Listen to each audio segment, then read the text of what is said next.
नमस्कार. पावसाळा संपल्यानंतर जशी थंडी जवळायला लागते तसं तसं मनुष्याचं बळ हे वाढत जातं. निसर्ग आपल्याला ताकद देत असतो. या काळात भूकसुद्धा वाढत असते. त्यामुळे आपण खाण्यापिण्यात, वागण्यात काही बदल करणं हे सुद्धा गरजेचं असतं. आपल्यातल्या सर्वांनाच असं वाटतं की आपलं आयुष्य हे आरोग्यपूर्ण असावं. परंतु आपल्याकडनं खाण्यापिण्यात, वागण्यात ज्या काही चुका होत असतात त्या चुका झाल्यानंतरच वेगवेगळे आजार दिसतात. आणि हे आजार होऊ नयेत म्हणूनच परिचर्या ह्या आयुर्वेदात सांगितलं आहे. थोडक्यात कसं वागावं हे आयुर्वेदात सांगितलं आहे. यातली सर्वात महत्त्वाची म्हणजेच दिनचर्या. दिनचर्या म्हणजे काय तर आपलं डेली रुटीन. पहाटे उठल्यापासून आपण कसं वागावं हे ज्यात सांगितलं आहे ती दिनचर्या. दिवाळी जशी जवळ आली की आपल्याला आठवण होते ती अंगाला तेल आणि उटणं लावण्याची. परंतु आयुर्वेद मात्र काही वेगळंच सांगतं. जाणून घेऊयात आजच्या या व्हिडिओमध्ये. चॅनलला जर सबस्क्राईब नसेल केलं तर नक्की करा आणि व्हिडिओ एंडपर्यंत नक्की बघा. हा व्हिडिओ आवडल्यास कॉमेंट करून नक्की कळवा व्हिडिओ कसा वाटला ते. दिनचर्याची सुरुवात होते ती उठण्यापासून. ब्राह्मे मुहूर्ते उत्तिष्ठेत स्वस्थ रक्षार्थम आयुष्यः. म्हणजे काय तर जी अर्ली मॉर्निंगची वेळ आहे 3:30 ते 4:30 या वेळात जर उठलं तर जी काही वैश्विक ऊर्जा म्हणजे कॉस्मिक एनर्जी हायर लेवलला असते. यासोबतच या काळात अभ्यास जर केला तर तो खूप चांगल्या पद्धतीने लक्षात राहतो, कारण पॉझिटिव्ह ऊर्जाही जास्त असते. यासोबतच प्राणायाम देखील करावेत ज्यामुळे आपल्याला आरोग्य मिळतं. यानंतर दंतधावन म्हणजे दात घासणे. यासाठी तुरट, तिखट आणि कडू वनस्पती ज्या आहेत त्यांच्या काड्या वापराव्यात. जी काडी आहे ती थोडीशी दाताने चोळून बोथट करावी आणि ती टोचणार नाही, दातांना इजा होणार या पद्धतीने त्याने दात घासावेत. जसं अर्जुन, रुई, खदीर, करंज, मालती यांचा आपल्याला उपयोग करता येतो. आता ह्या काड्या कशासाठी तर आपण रात्री झोपेतनं उठून सकाळी उठल्यानंतर जो काही तोंडामध्ये कफ साचलेला असतो तो निघून जाण्यासाठी हे कडू आधी जे रस आहेत ते मदत करत असतात. परंतु टूथपेस्ट जी वापरली जाते ती असते गोडसर. त्यामुळे हा फायदा आपल्याला टूथपेस्टपासून मिळू शकत नाही. म्हणूनच या नैसर्गिक ज्या काड्या आहेत त्यांचा उपयोग करावा. पण ज्यांना हार्ट पेशंट आहेत किंवा उलटी होते, अजीर्ण, इनडायजेशन आहे, अशांनी मात्र आधी वैद्यांचा सल्ला घेऊनच हा प्रयोग करावा. आता हे दात घासल्यामुळे तोंडातला जसा मळ निघून जातो, मुखशुद्धी होते, तोंडातला वास निघून जातो. यासोबतच जिव्हा निर्लेखन म्हणजे जीभ घासणं सुद्धा तितकंच महत्त्वाचं आहे. जीभ घासताना हा जो काही संवेदना म्हणजे रिफ्लेक्स आहे तो आपल्या मेंदूला पोहोचत असतो. आता यासाठी जे काही जिभेच्या मुळाशी जो काही मळ साचलेला आहे, तोंडात जो काही दुर्गंध म्हणजे वास येत असतो, श्वास घ्यायला त्रास होत असतो, या सगळ्या ज्या गोष्टी आहेत ते जिव्हा निर्लेखन म्हणजे जीभ घासल्यामुळे दूर होत असतात. म्हणूनच या काडीनेच जीभसुद्धा घासायची आहे. आपल्या सर्वांनाच माहिती आहे की जीभ हा पोटाचा आरसा आहे आणि यामुळेच दात घासण्यासोबत जीभसुद्धा नक्कीच रोज घासावी. अंजन म्हणजेच डोळ्यात काजळाप्रमाणे जे काही औषध घातलं जातं ते. यासाठी सौवीरांजन दररोज वापरावं. आता डोळे केवळ आकर्षक, सुंदर दिसावे म्हणून हे अंजन करावायचं नसून डोळे जे आहेत हे तेजाचे आहेत. आपले डोळे हे या मज्जाधातूपासून बनलेले आहेत आणि ही जी मज्जा आहे ती आपल्या शरीरात लहान आतड्याच्या ठिकाणी जिथे अग्रणी आहे तिथे आहे. याच ठिकाणी आपले डायजेस्टिव्ह फायर आहे म्हणजेच अग्नितत्व आहे. आपण जे काही अन्न घेत असतो तो त्याचं पचन करत असतो. आयुर्वेदात सांगितलंय की कुठलेही आजार जे आहेत ते हा अग्नी बिघडला, डायजेस्टिव्ह फायर बिघडला की बघायला मिळतात. परंतु अंजन जेव्हा आपण रोज करत असतो तेव्हा त्यातनं डायजेस्टिव्ह फायर हा चांगला होत असतो, प्रदीप्त होत असतो आणि त्यामुळे भूक जी आहे ही चांगली लागत असते. त्यामुळे ज्यांना कोणाला किंवा विशेषतः लहान मुलांना जर भुकेची तक्रार असेल तर त्यांना अंजन जे आहे ते केलं की त्यांची भूक जी आहे ही वाढलेली बघायला मिळते. म्हणूनच ऋषीमुनींनी दिनचर्येत या अंजनाचा समावेश केलेला बघायला मिळतो. आणि अंजनामुळे जे काही डोळ्यातले स्त्राव दूर होतात त्यामुळे डोळ्यांचं आरोग्य चांगलं होतं, दृष्टीही चांगली होत असते. नस्य म्हणजेच नाकात घालावायचं औषध. नासा ही शिरसो द्वारम म्हणजे काय तर नाक हे आपल्या डोक्याचं ओपनिंग आहे. यामुळे नाकात जे काही औषध घातलं जातं त्याची संवेदना मेंदूपर्यंत सुद्धा जायला मदत होत असते. आणि डोकं हे आपल्या शरीराचं मूळ स्थान सुद्धा आहे, जे की एक हीट सेंटर देखील आहे. आपल्या नाकात जेव्हा औषध घातलं जातं तेव्हा या डोक्यावरल्या ज्या प्राणवायू म्हणजे जी कंट्रोलिंग पॉवर आहे त्यावरती याचं काम होत असतं, ती ॲक्टिवेट होत असते आणि मग शरीरातल्या इतर गोष्टी ज्या आहेत ह्या सुरळीत होत असतात. त्यामुळे आयुर्वेदात जी काही पंचकर्म म्हणजे 5 कर्म सांगितले त्यात या नसेला सुद्धा इन्क्लूड केलेलं आहे. नाकात औषध जे घातलं जातं त्यामुळे नाक, डोळे, कान यांचं आरोग्य चांगलं राहतं. केस हे पांढरे होत नाहीत, केस काळेभोर राहतात, केस वाढायला मदत होते, लांबसडक होतात. बऱ्याचदा स्त्रियांची एस्पेशली ही तक्रार असते की केस गळतात, केस पांढरे व्हायला लागले. त्या सर्वांनी दररोज जर नाकात औषध घालायला सुरुवात केली तर त्याचा परिणाम हा नक्कीच चांगला दिसून येईल.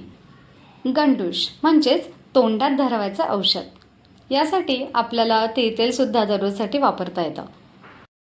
हे गंडूश जर दररोज केलं तर जबडा बळकट होतो, आवाज चांगला होतो, तोंडाला चव प्राप्त होते.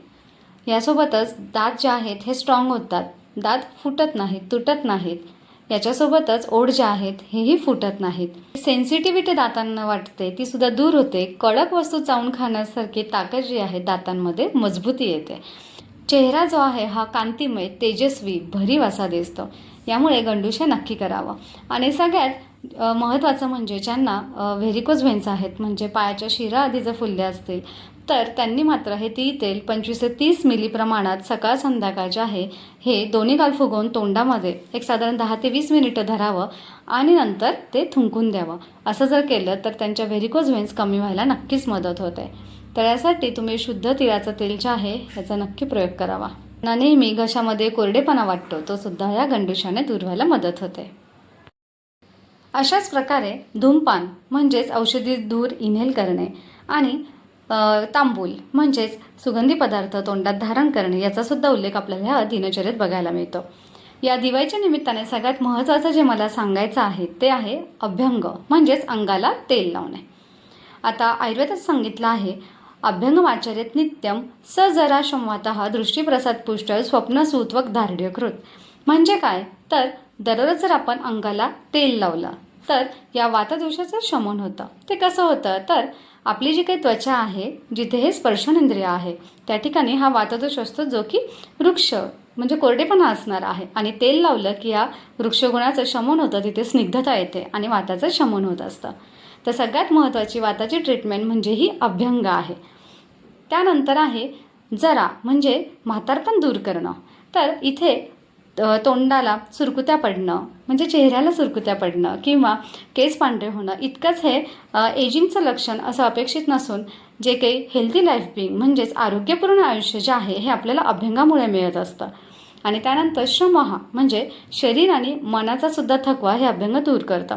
साधं आपल्याला पायांना तेल लावलं की झोप गाढ लागते, बरं वाटतं, उत्साह वाटतो, ते यामुळेच होत असतं. यासाठीच दररोज अंगाला तेल लावावं. आता स्त्रियांनी पाळीच्या काळामध्ये हे तेल लावू नये, इतर वेळी दररोज हे तेल नक्की लावावं. तेल लावण्याची विशिष्ट अशी पद्धत आहे. आवश्यक तेवढं तेल वाटीत घ्यावं आणि ते डबल बॉईल मेथड म्हणजे अप्रत्यक्ष उष्णता देऊन कोमट करावा. हे जे कोमट झालेलं तेल आहे ते संपूर्ण अंगाला केसांच्या दिशेने म्हणजे in the direction of hair growth लावावं. आणि हे प्रेशर किती द्यावं तर तेल ज्या व्यक्तीला लावतोय त्यांना ते सुखद वाटेल इतकं ते प्रेशर असावं. अगदी खूप रगडणं इथे अपेक्षित नाही आहे जेणे वॉल्व्स म्हणजे झडपांना इजा होण्याची शक्यता असते. यासाठी हलकासा मसाज करत हे तेल लावायचं आहे. या तेल लावल्यामुळे शरीराला जी दृढता म्हणजे बळकट येते, दारढे येतं, टोनसुद्धा चांगला होत असतो. तर हे सगळे एकंदरीत जे फायदे आहेत ते आपल्याला अभ्यंगामुळे मिळत असतात. त्याच्या फक्त दिवाळीलाच नाही तर दररोज अंगाला तेल लावा. रोजच्या अभ्यंगासाठी आपल्याला तिळतेल देखील वापरता येतं. या तिळतेलाचं वैशिष्ट्य असं आहे की स्थूल व्यक्तीने हे तिळतेल लावल्यानंतर ते बारीक होतात आणि बारीक व्यक्तीने हे तिळतेल लावल्यानंतर ते पुष्ट स्थूल व्हायला मदत होते. लावावं. ज्यांना दररोजच अंगाला तेल लावायला जमत नाही किंवा कधी अडचण असेल, वेळ नसेल, अशा वेळी शिरश्रवण पादेषु तम विशेषेण शीलयत म्हणजे काय तर किमान डोकं, कान आणि पाय यांना तरी तेल लावावं. तर आता जाणून घेऊया ह्या 3 स्थानांना तेल लावल्यामुळे शरीराला तितके फायदे कसे मिळतात. शिरोभ्यंग म्हणजेच डोक्याला तेल लावणे. नित्यम स्नेहार्ध शिरसह शिरशूलम न जायते न खालित्यम न पालित्यम न केशा प्रपतंती च. आता हे डोक्याला तेल का लावायचं, तर त्यामुळे कपालस्थी जे आहेत हे बळकट होतात, केस जे आहेत ते लांब सडक काळेभोर होतात, दृढ होतात, केस गळत नाहीत. यासोबतच चेहरासुद्धा तेजस्वी कांतिमय होतो आणि सगळ्यात महत्त्वाचं झोपसुद्धा गाढ लागत असते. त्याच्या बऱ्याचदा ज्यांना झोप नीट लागत नाही त्यांनी नस्य, शिरोभंग, पायाला तेल लावणं, पादाभ्यंग हे नक्की करावं. यामुळे झोप जी आहे ही गाढ आणि चांगली लागायला मदत होते आणि पहाटे लवकर जाग येते. सगळ्यात महत्त्वाचं ज्ञानेंद्रिय जे सेन्सेस आहेत हे सुद्धा प्रसन्न चांगले व्हायला, ॲक्टिव्ह व्हायला मदत होते. आता कर्णपुरण म्हणजे कानामध्ये तेल का घालावं, यासाठी आपण ऑटोक्लेव्ह म्हणजे निर्जंतुक केलेलं तेल जरूर वापरावं. तर आता कान जे आहे हे सुद्धा वाताचं स्थान आहे आणि जेव्हा हे कानात तेल घातलं जातं या वाताचं शमन होतं, जेणेकरून जे की आपल्याला कानाला कमी ऐकू येणं, जोरात बोलल्यानंतर ऐकू येणं किंवा बाधिर्य जे आहे, मान जखडणं इत्यादी ज्या गोष्टी आहेत ह्या होत नाहीत. यासाठी कानात तेल नक्की घालावं. यानंतर पादाभ्यंग, पायाला तेल लावल्यामुळे जी काही रुक्षता, ड्रायनेस आलेला असतो तो दूर होतो, संवेदना चांगली होते. यासोबतच थकवा निघून जातो, पायकट होत असतात. यासोबतच पायाला जर तेल लावलं तर सायाटिका आदी जे आहेत किंवा पाय दुखणे जे आहेत ह्या तक्रारी होत नाहीत. बऱ्याचदा लहान मुलं तक्रार करतात, त्यांच्यात कॅल्शियम कमी असेल किंवा खूप खेळत असतात, थकतात, यामुळे पाय दुखत असतात. तर यांना आपण साधं जर पायांना तेल लावलं तर त्यांचं पाय दुखणं बंद होतं. शिवाय हाडंसुद्धा बळकट होतात आणि सगळ्यात महत्त्वाचं त्यांची भूकसुद्धा वाढायला मदत होत असते. कारण की पाय जे ते तेजाचे आहेत आणि हे तेज तत्व आपल्या लहान आतडे म्हणजे गृहिणीच्या ठिकाणी आहे, जिथे हा डायजेस्टिव्ह फायर आहे. त्यामुळे भूक चांगली लागली की वजनसुद्धा वाढायला मदत होणार आहे. ह्या पद्धतीने पादाभ्यंग हे नक्की करावं. पण गाडीला जसं वंगण करतो, ज्यामुळे गाडी ही फ्रिक्शनलेस म्हणजे घर्षण रहित ही चालू होत असते, त्या पद्धतीनेच आपल्या शरीराला सुद्धा वंगणाची गरज असते आणि म्हणूनच नित्य हे अभ्यंग नक्की करावं, किमान या 3 ठिकाणी तरी करावं. सोबतच पादाभ्यंग केल्यामुळे आपली दृष्टी म्हणजे नजरसुद्धा स्वच्छ व्हायला मदत होते. ज्यांना चष्मा आधी असेल किंवा ज्यांना वाटतं आपल्याला चष्मा लागू नये त्यांनी हे पादाभ्यंग नक्कीच करावं. आता आयुर्वेदात सांगितलं आहे की अंगाला तेल लावून मग व्यायाम करावा, कारण की व्यायामामुळे जे काही वातपित्त शरीरात वाढणार आहे ते या अभ्यंगामुळे कॉम्पेन्सेट व्हायला मदत होत असते. तर व्यायामसुद्धा ज्यांना आहारात नेहमी स्निग्ध, तूप आदी पदार्थ खाण्याची सवय आहे किंवा हिवाळा आदी थंडी ऋतू आहे, या काळामध्ये अर्धशक्ती व्यायाम करावा. म्हणजेच जेव्हा कपाळावर घाम येईल किंवा छातीमध्ये धडधडतं आहे, हृदयाची गती वाढली आहे किंवा आता थकवा आलेला आहे, अशा वेळी व्यायाम हा थांबवावा. शक्तीच्या उपरी जाऊन हा व्यायाम करू नये. या व्यायामाचे सुद्धा चांगले फायदे आपल्याला मिळत असतात. लाघवम कर्म सामर्थ्य दीप्तोग्नी मेधस क्षयः विभक्त घनगात्रत्वम व्यायामात उपजायते. व्यायामामुळे शरीरात लघुता म्हणजे हलकेपणा येत असतो आणि सोबतच शरीराला बळकटीसुद्धा प्राप्त होत असते. भूक वाढते आणि यासोबतच फॅटसुद्धा कमी व्हायला मदत होते. इतर वेळी मात्र हा व्यायाम हा कमी प्रमाणातच करावा. सांगतं की यासोबतच काही ज्या गोष्टी आहेत ह्या अतिप्रमाणात टाळाव्यात. म्हणजेच अतिव्यायाम, प्रमाणाहून जास्त व्यायाम किंवा अति बोलणं, अति हसणं आणि यासोबतच अतिजागरण म्हणजे रात्री उशिरा झोपणं, या गोष्टी ज्या आहेत ह्या आरोग्याला हानिकारक आहेत, त्यामुळे त्या नक्कीच टाळाव्या. उद्वर्तन म्हणजेच उठणं, अंगाला चोळणे. उद्वर्तनम कफहरम मेधसा प्रविलापनम स्थिरीकरणम अंगानाम त्वक प्रसादकरम परम. म्हणजे काय तर उठणं अंगाला लावलं की एक्सेसिव्ह फॅट जो आहे, कफ जो आहे हा कमी होतो. त्यामुळे स्थूलता जी आहे ही कमी व्हायला नॅचरलीच मदत होत असते. यासोबतच बॉडी टोन जो आहे ते चांगला होतो, रिशेपिंग होतं आणि जो काही थुलथुलीतपणा शरीरात आलेला असतो हा उद्वर्तनामुळे खूप चांगल्या पद्धतीने कमी व्हायला मदत होते. त्यामुळे कुठले लायपोसक्शन, लायपोलायसिस आदी करण्याच्या आधी अभ्यंग आणि उद्वर्तन याचा उपयोग करून बघावा. त्याने निश्चित ह्या गोष्टी ज्या आहेत आपल्याला नॅचरली व्हायला मदत होत असते.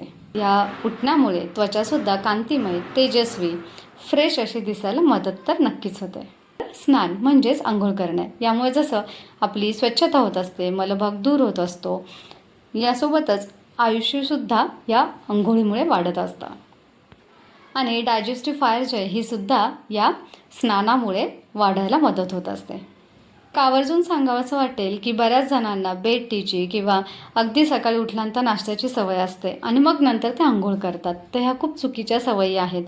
आंघोळीमुळे आपलं जे काही डायजेस्टिव्ह फायर प्रदीप्त होत असतो, भूक वाढत असते, तर त्या पद्धतीने जे काही खाल्लेलं अन्न आहे हे चांगलं पचायला मदत होत असते. परंतु जर उलट्या क्रमाने आधी खाऊन मग नंतर अंघोळ केली तर त्याचा शरीराला अपायच होत असतो. म्हणून हे नक्की टाळावं आणि अंघोळ केल्यानंतरच नाश्ता किंवा जेवण जे तुमचं आहे सकाळचं हे घ्यावं. अशा पद्धतीने दिवाळीच्या निमित्ताने अभ्यंगाला दररोज आपण सुरुवात करूयात आणि आयुष्य जे आहे हे आरोग्यपूर्ण कसं राहील यासाठी प्रयत्न करूयात. आजचा हा व्हिडिओ कसा वाटला हे कॉमेंट करून नक्की कळवा आणि आपल्या जवळच्या लोकांनासुद्धा हा जास्तीत जास्त शेअर नक्की करा. सर्वांना दीपावलीच्या खूप खूप आरोग्यदायी शुभेच्छा.